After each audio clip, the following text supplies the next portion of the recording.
Honestly, one of the highest praises one can receive about what they created are people creating their own renditions of it. Adaptations come in all shapes and sizes, and much wider than the media they span is their reception by fans. So, does Super Smash Bros. Hit the mark when it comes to its versions of the Mother characters? Well, a point I've been seeing brought up lately in relation to the Mother series and Super Smash Bros. Series is Lucas's representation in Brawl. Now, this video isn't meant to be a response or attack to anyone who has problems with it, because I have them too. But at its core, is Lucas in Brawl really as bad as they say? The point I really want to hone in on here is probably the one most people have issues with, his characterization. A common criticism I've been seeing is that he's portrayed as too coddled and wimpy in the Subspace Emissary. Is this characterization accurate to who he is by the end of Mother 3?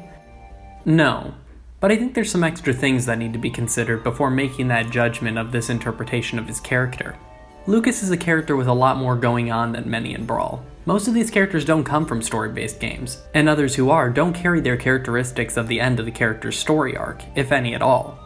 Take Snake for example. Is Brawl Snake anything like MGS Snake? No, he's a goofball, and it's even played up with the codec calls.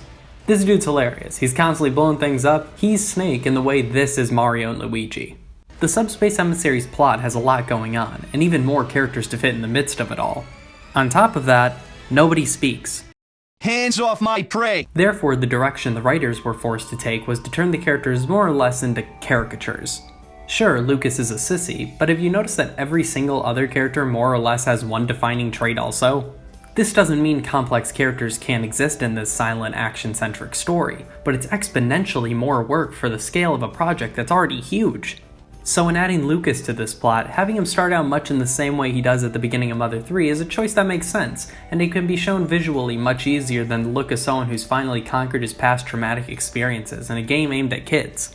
And even further than all of that, Lucas is not in the majority of the story. Again, with this many characters, the story has to be divided up between a lot of people, which is why you see most subplots revolving around a small team of them, and the moments where characters are on their own are mostly limited to introductory sequences to their subplot. So, what the game does is essentially boil down Lucas's character arc from Mother 3 into a quick, very digestible size to fit into Brawl's larger story. This is a good thing.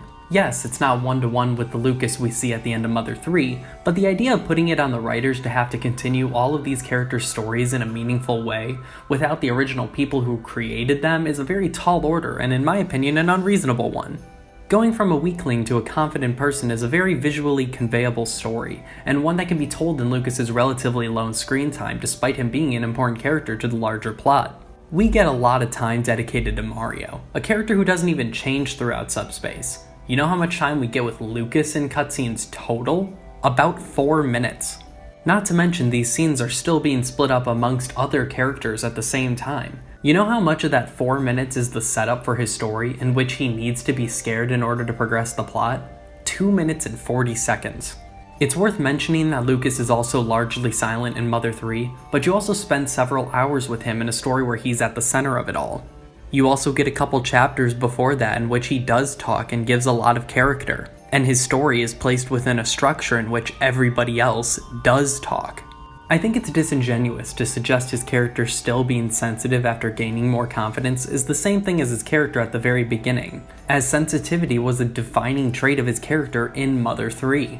And lumping wimpiness in with that as if they're the same thing is a huge disservice to his character. Both stories show a hurt boy becoming stronger with time. What's different are the scales of those characters' roles in their respective plots.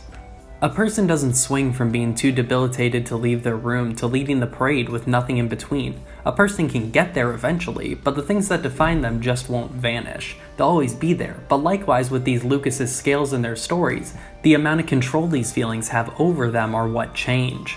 Despite the many similarities their arcs share, these are two very different characters, just like how these are different characters, and these, and these, and these, and these. You see my point?